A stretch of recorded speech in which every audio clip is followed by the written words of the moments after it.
So how do you continue? Let's go on here with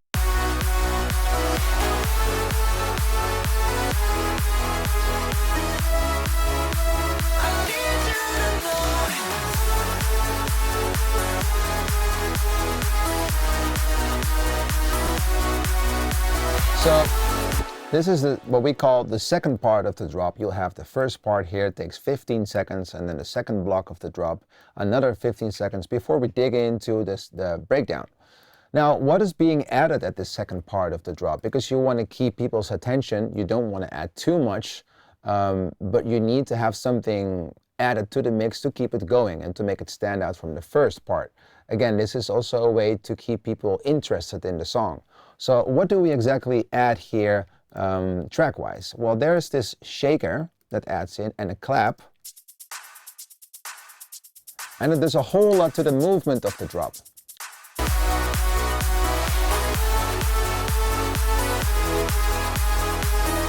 So you see there's a difference if we take it out, and actually I can maybe move the files together so it's an easier understanding. I'm going to mute all these files here, and this is a head loop, it's a clap loop, and a shaker loop. Now listen with me. This is the second part when it's muted, and let's unmute.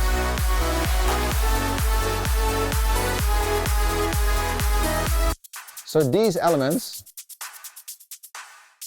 they might not seem very big or important, but they make a huge difference into the second drop, the second part of the first drop. They really make it feel like there's an extra dimension. Again, you know, it's really about drive and to keep people's interest.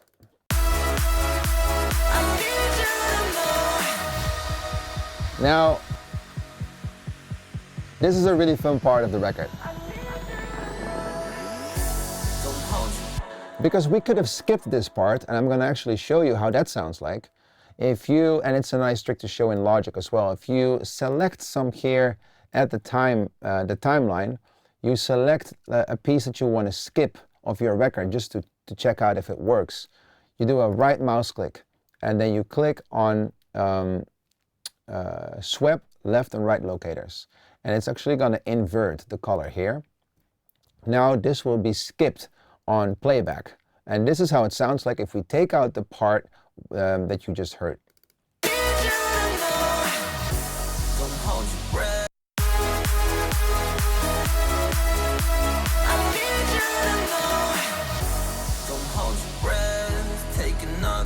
It might seem like a really good idea to directly dive back again into the vocal, and actually this works for radio and for Spotify because you need less time for your record, you know.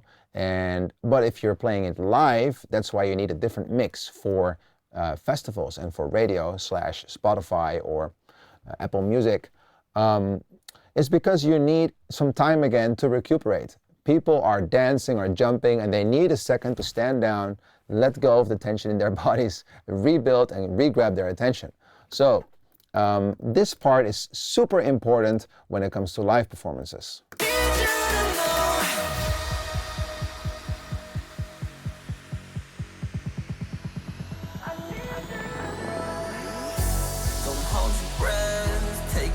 You see, you're all good to go for that second part of the breakdown.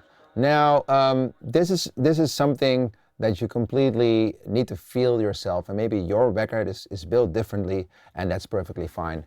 Like, it's not really that there's one method that works for everything, but I'm just trying to show you the importance of a balance between some really big record, or maybe let's take a big drop, and a big breakdown. And only with balance, it can feel as big as you want. So if you don't have any balance and there's just a lot going on in the drop and then there's a lot going on in the breakdown, then there's so much information that people cannot really consume it. So you need that balance, and the balance is really made by the little pause in the record that can give people the feeling, okay, we're good for the next part.